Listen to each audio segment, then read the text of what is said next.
Thanks everyone for joining us for our next Ripple Ventures Tank Talk with Dr. Haley Perlus to discuss how CEOs can handle adversity like a high performance athlete. Thanks for joining us in the tank today, Haley. You're very welcome, Matt. Thanks for having me. Now, just a brief background on Haley. She is a performance coach with the Johnson & Johnson Human Performance Institute. She has also published 4 successful books on peak performance. She is an adjunct professor at the University of Colorado, and she has a PhD in sports and exercise psychology from the University of Northern Colorado and a master's in sports pedagogy in the University of Florida. She coaches some of the members of Team USA, Canada, and the Australian national teams, as well as NCAA athletes and global CEOs and executives. To play a quick video to show people what you do on a day-to-day basis. Enjoy. Our thoughts impact our emotions. Our emotions alter our biology. Our biology increases our performance. We need inner strength to maximize our outer strength.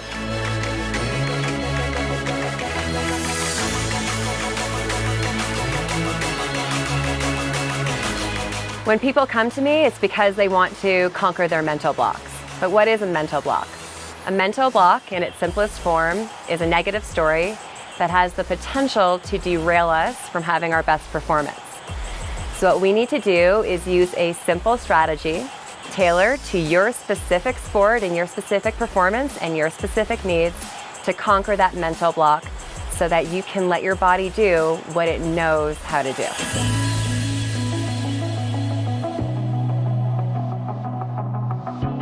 We learn to embrace the discomfort and push through it.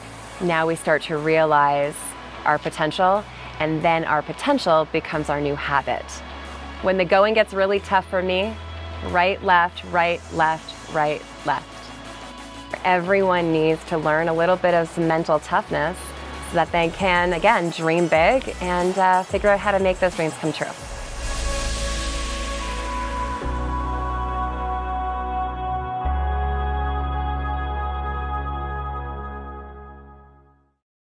Well, that was an amazing video and an overview of what a day in the life of Dr. Haley Perlus is like. I definitely have the wrong job for sure. So after seeing all of that, you've also authored 4 amazing books over the last several years. Can you tell us why you are so passionate about peak performance in athletes and individuals and why you decided to dedicate your life to it? First, I want to say I wish that was my day every day too. but definitely have some fun with that video. Why this is a passion for me? So I grew up as a competitive downhill ski racer, and when I was 12 years old, I was competing in a pretty big competition, and my coach bet on me to win. In fact, he pulled out a $100 bill. I was 12, put it in front of my face, told me that he was betting on me, and then literally pointed me in the direction of the starting gate, smiled, and told me to go have fun. So in that moment, I didn't realize it at the time, but in that moment, I was at a mental and emotional fork in the road. It was either going to go, oh no, what if I make a mistake? How could he bet on me? Or, oh yeah, that's pretty cool. He must believe in me. Why shouldn't I believe in myself? I did win the race, which was cool. But then 2 weeks later, he brought a sports psychologist to come and speak to my team. And I knew right then and there that that's what I wanted to do. So it's always been a passion of mine. I have a huge interest in leadership and management and coaching and impacting positive behavior change on others. And then I want to help everyone, all the athletes that I work with, whether they're sport, wellness, business, reach their full potential by figuring all this mental stuff out. That's incredible. And it's amazing at such a young age where you had the intuition to understand that someone was betting on you to have a positive outcome. And some people could have taken that as like too much pressure and it could have broke them down for the rest of their lives. And it could have gone totally the other way. But you were able to sort of differentiate between the fact that someone believed in you, wanted to bet money on you at such a young age and pointed you in the direction to go. And you thought about how empowering that was probably, and how you wanted to really understand how to do more of that with the rest of your life. Well, that's incredible. So we're here today to talk about how CEOs can handle adversity like a high performance athlete. And so, overcoming doubt and fear and failure is something that a lot of athletes have to deal with as they are presented with countless opportunities to fail. And that's a good thing.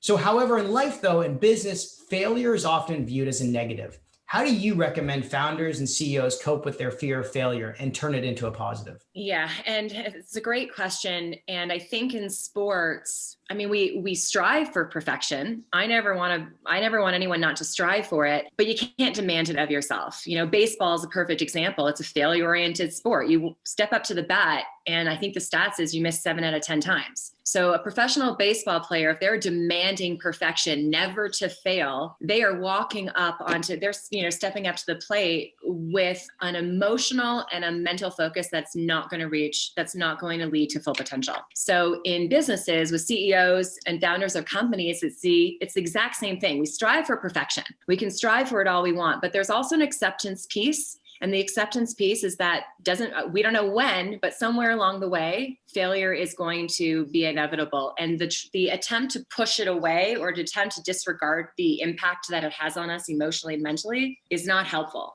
It's like trying, I always use the beach ball method. It's like this beach ball full of our doubts and our fears, and we just try to submerge it under the water. That's not going to last long. That beach ball is going to pop up and, hit us in the face on the way up. So if we can just accept the fact that this is what it is, strive for perfection, but there's going to be some failures along the way. And then the other thing is that we don't stay angry. I've never come across a high performer in any industry who can stay angry and reach their full potential. And when I say angry, I mean angry, fearful, worried, frustrated, any of those anxiety-related emotions. Those emotions can be used to motivate you. So I don't know about you, Matt, but I know for me, sometimes, if I'm afraid, it's going to get me off my butt. If I'm fearful or scared, I'm going to be motivated. But the action, the performance has to happen in more of a challenged, confident mindset. Because that's when I'm going to be focusing on the present, and I'm also going to be focusing on what I can control. Does that make sense? Totally. Yeah. Separating that sort of emotion from and fear that first time is really the hardest one to overcome. And once you've realized how to train yourself to overcome that fear of failure, stepping into the unknown every single time, like stepping up to the batter's plate, not knowing what pitch is coming at you, is what makes them Hall of Famer athletes. I mean, if you bat above 300, you are going to the Hall of Fame. And you're right. 30% of the time you are going to hit the ball. 70% of the time you're not. And I find in CEOs and founders, we actually embrace a lot of the ones who have failed a couple times before to invest in, rather than the first timers who are bright-eyed and bushy-tailed and thinking that everything is all sunshine and roses.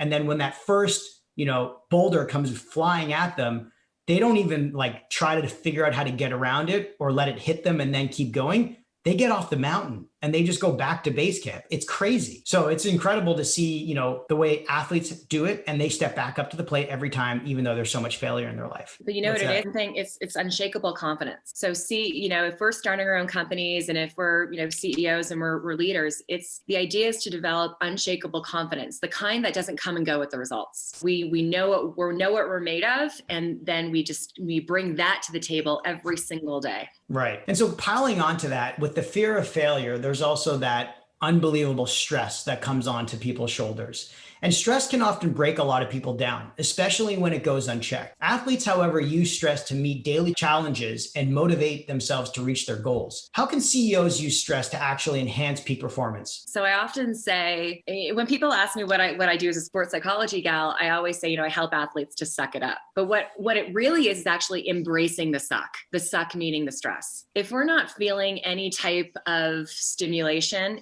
we're bored. And I haven't met any CEO or high performer that feels good in the boredom state. So that stress, we need to embrace the discomfort of it. The other thing, though, that professional athletes do in the sport arena is that they recover. It is built into their performance programs. They go in and they stress and they play their game and they do their practice, and then they recover. And from my experience in the business world, in the corporate world, we don't have that built in. We recover when we have the time. But we all know, let's go to the gym. And if I want to strengthen my bicep muscle, I'm going to add stress to my hands in the form of weights. I'm going to rip and I'm going to tear my muscles. I'm not growing, I'm ripping and I'm tearing. And I'm embracing the suck of discomfort, the stress. But I'm only going to grow once I drop the weights and recover for 24 to 48 hours. So it's a combination of embracing the stress instead of trying to deny it or run away from it, and then giving yourself mental and emotional recovery so that you can rebuild and renew and get innovated and come up with new ideas and go again. Yeah, we don't get enough of that recovery experience in the real world. athletes for sure are trained to recover. I mean, how much time are they really spending playing the sport? Most of the time it's all training and stressing and recovering, and then they have that peak performance situation. But in the real world, you're right. It's all feeling like you're just pounding your head against the wall every single day, and you don't really step back from the wall, recover, think about your next move, and then go back with your head through it again the next time. There is a difference though. So in sports, they're training 90% of the time, they're competing 10%. Maybe a sport like baseball is different because they have such a high demand schedule, but really there's a lot more training. In business, there is no training. You're always performing, right? Every call matters, every email matters. So that's why the recovery piece matters even more. Yeah. And we'll get into that recovery piece, but in terms of like how to define recovery for a CEO or a stressed out business person, what does that mean definition wise to you? I look at it in two ways. So burnout happens to a lot of people who are experiencing a lot of stress, right? For those people who aren't able to embrace it and take it on and, just get comfortable with the being uncomfortable, sometimes recovery is actual stillness, like meditation and breathing and whatever you might want to do and just sitting. Other times it's variety. So sometimes you can, you take yourself out of this task and you put yourself into another one. So I'm recovering from this task while I'm pursuing this one. Right. So sometimes recovery is more of a form of variety. That said, you still need some real stillness in your life. No, that makes perfect sense. So,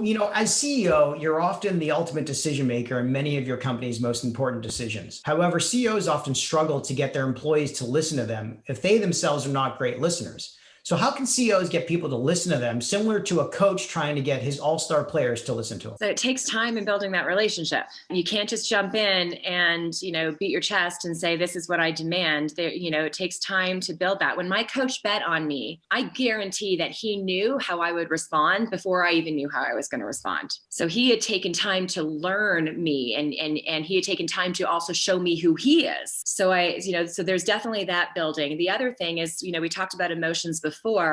I'm not going to hear what you have to say unless you're in an emotional state and I'm in an emotional state that we can best have that line of communication. I do believe that in order for us to be our optimal self, the emotions have to be one of challenge and confidence. But I also know that some people need a swift kick in the rear end, to get going as well. So again, you have to know your person who you're communicating with and then set the emotions straight so that that person is more willing and ready to hear you. Yeah, it sounds like you're saying like you have to be a good listener, obviously, as a CEO, but you also have to be a good interpreter of someone's emotional reactions to what you're saying. As your own. As your own, exactly. How it's coming from their internal emotions and relaying it back to you. I also find there's something different between a good listener and a good processor of people's emotions. So you can listen all you want, but if you're not connecting the emotional side to what that person is probably feeling, that doesn't really do anything. It doesn't make any change. And I find that a lot of founders, they say they're good listeners, but then it's kind of in one ear at the other. And listening really is meaning like accepting what they're saying, processing it, and then connecting it to your own emotions as well, so that you can probably build a stronger relationship with that employee. Wouldn't you say? Yeah, no, it's a great tactic to sometimes when someone says something to you or when you say something to them, then take a moment for a little bit of quiet time to let people like, what did I just hear? Or what did they just hear? Whoever's doing the talking, and then dive back in with a response instead of a reaction. Right. That's a famous book, Chris Voss. He talks about the reflection, right? You say it back to the person that you heard say it to you. So you're summarizing it and they also hear it back to themselves what they just said. That's a really important tactic.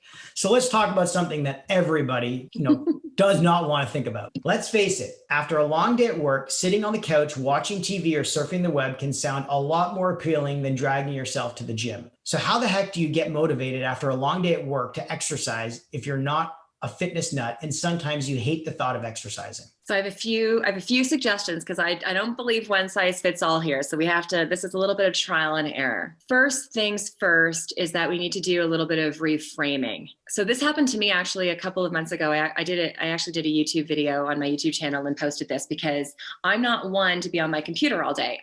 Before COVID, I was traveling a lot and I'm still not one to just be staring.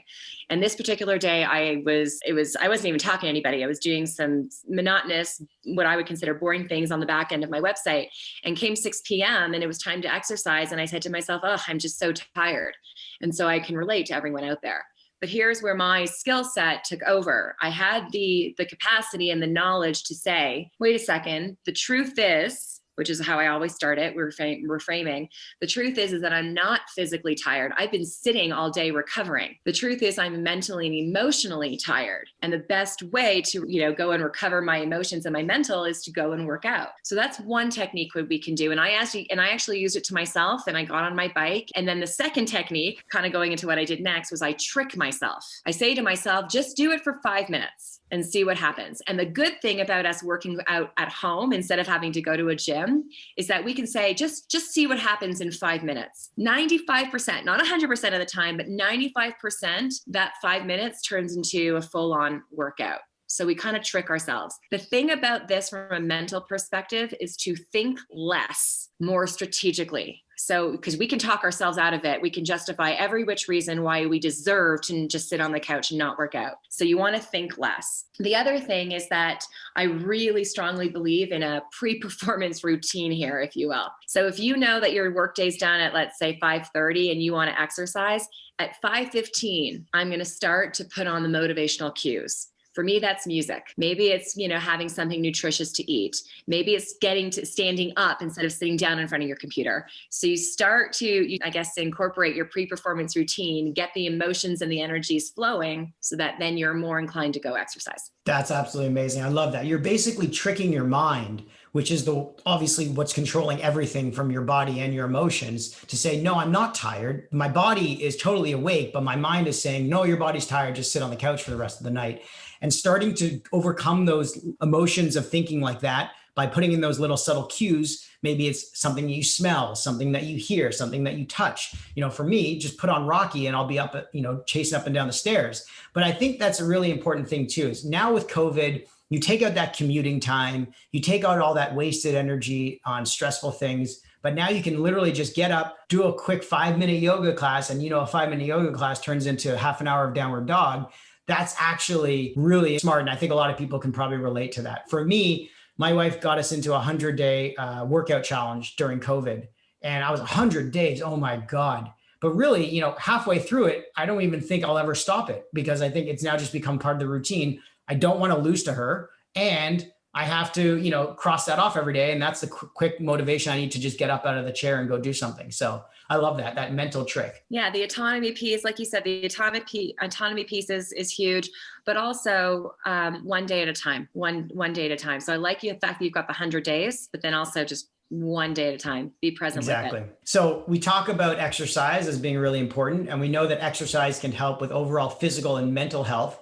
However, how does exercise help with controlling and understanding your emotions as a high performance athlete? So high performance athletes, they get the benefit of moving their bodies, without even realizing it. When we move our bodies, blood circulates through our body carrying oxygen, glucose carrying energy. And then that energy transmits to our minds and our emotions. I'm no longer a high performance athlete, but high performance athletes definitely reap the benefits of being able to exercise, most days, probably 95% of the time they're moving their bodies, and the physiology of it, the neurotransmitters, the chemicals, the hormones that are being flown through the body just by virtue of moving around helps them with their emotional energy. Also, when you are exercising, not just low impact physical activity, but when you're exercising, it's a high intensity. So your heart rate is up, your muscle tension, your skin conductance, everything is changing.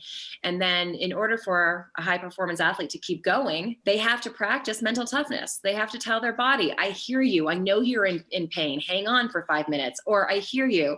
This pain is not functional. I need to stop. So, they just through doing it, they gain the expertise. They gain the experience. Yeah, they really understand, obviously, the fact that they can separate that pain from the mental process that's happening in their mind, to say it's okay, you're not going to die here on this field. Let's get through this and then we'll worry about that later. But you're right, for an everyday, human being who's not at peak performance, it almost starts with exercise. And then you can focus on the mind. 80% of it is mental, they say, with sports, or even more. But no wonder for athletes, at that level, when you're all competing at the highest level as an Olympic athlete, the ones who are the best champions are the ones who can control their mind the best, because they're all adequately capable of doing that high performance, physical demanding exercise. But for us, everyday folk, you need to start with that exercise and then start your way up to the emotional side. And then it all sort of intertwines. Is that what you're saying? I think it's both, definitely. So I would call that, body to mind technique. So you do something to your body, and then that helps you better control your body and your mind. And then I think when we talk about more of recovery pieces, then you do something to your, mind, which then allows you to better control your body. But right here, exercise is definitely a body to mind technique where we're moving our body, which then allows us to reap the benefits from a mental perspective and an emotional perspective. For sure. That makes sense. I mean, this is something I always try to understand how they overcome this, but choking, as many people already know, is a drastic decline in performance in any high stress situation. And when it comes to an athlete, they are obviously overcome with a situation that they cannot get out of, and they end up switching off their autopilot. So how can people deal with anxiety and choking in both sports and life? Yeah, so choking is a rapid decline in performance, and it is like a huge surprise. You've never performed like this forever. So in sports, it's completely missing the ball. In business, it'd be like completely blanking on a conversation, or sending the wrong email, whatever it might be. Just do something that's completely out of character. And yes, it usually comes from high anxiety, most often fear of the outcome, right? So now you're not in the present moment. Now you're obviously don't want to either replicate the past. So you're worried about doing that, or you don't want, the future to be a failure. So how do you deal with it? First, if you're feeling anxious, accept that you're feeling anxious. It's okay. You're not alone. It won't be the first. It's not the first, and it's certainly not going to be the last. So you got to accept the fact that you are worried and frustrated and nervous and afraid. And I actually think it's a good thing. If someone comes to me in my consulting practice and they're not upset, or they're not worried about the future, or then I'm like, well, why are you doing this in the first place? So the anxiety actually means that you care. The anxiety actually means that maybe you actually believe in yourself. So accept the piece that you're anxious. When you accept it, I have an athlete, he says it kind of goes on mute. The more and more I talk about my fears, for him it was fear of injury. For more and more I talk about it, it shrinks, and then I kind of put it on mute. And then he says, and then it goes on the periphery because it's on mute. And then I can focus in on what I know that I can do. I'm going to highlight my strengths and focus in what I need to do right now. Wow. To get, to achieve the best that I can. So 2 steps is accept that you're anxious and understand that it's actually a good thing. It means you care. And then allow that to go on mute, and then focus it on what you can control right now. Yeah, it sounds like, after you accept it, like you can almost prevent yourself from going down that rabbit hole of not performing. Because it's the same thing, you're right, in life. It's like, what happens if the trip that we put together goes, awry, or all these things don't go? It's like the what ifs, and you start blocking everything that could be great, but because you're thinking about all the what ifs that could go wrong. And a high performance athlete is trained to be able to separate that, to mute that, that black hole they could enter, and focus on the present. And you can do that in life, it sounds like, as well. Yeah. I will say, though, with choking, that is not a time to be improving skills. That is a time I want to highlight my successes. Whatever I do best, that is what I'm bringing to the table. I don't care to work on my weaker links in this particular moment. That makes sense. Well, we all talk about competition as a good thing in business, right? It's healthy, as it forces you to innovate in order to stay ahead of the curve. Yet that rivalry can also be intimidating and often overwhelming with increased emotions. How do you help athletes use competition to their advantage, and how should CEOs try and do the same? It's called Coopetation. It's a sports psychology term, and it's cooperative competition. So instead of being intimidated, again, it's reframing now. So instead of saying, oh no, what are they going to do? Oh no, are they going to get there first? Oh no, what if I make a mistake in front of them? It goes from that to, thank you for showing up. I want you to try to do your best, because if I know you're showing up to do your best, that's going to motivate me to do my very best and beat you. I like competition for 2 reasons. 1, I think it's motivating, and 2, it's life. So why try to get rid of something that is inevitably there? And when we use it in a healthy way, and the healthy way is acknowledge that they're there, embrace that they're there, get motivated, but then focus on yourself. They are no longer relevant. You use them to motivate you, and then they are no longer relevant. What's relevant is your performance, and only your performance. Yeah, that's absolutely true. And, in life, there's no participation trophy. If you're obviously playing in Division 1 and you're the worst team, it's really hard on you emotionally, but you're competing against the best of the best. And if you're the best team in Division 3, well, you're really not improving. You're just staying above the rest of the pack. So where do you want to be in life? And we find the same way. Competition justifies there's something to be fought for. If you're the only one in the entire market doing something, well, either you're really, really smart because nobody else has caught up to you yet, or you're really, really dumb because no one else wants to compete with you because there's nothing to really fight for.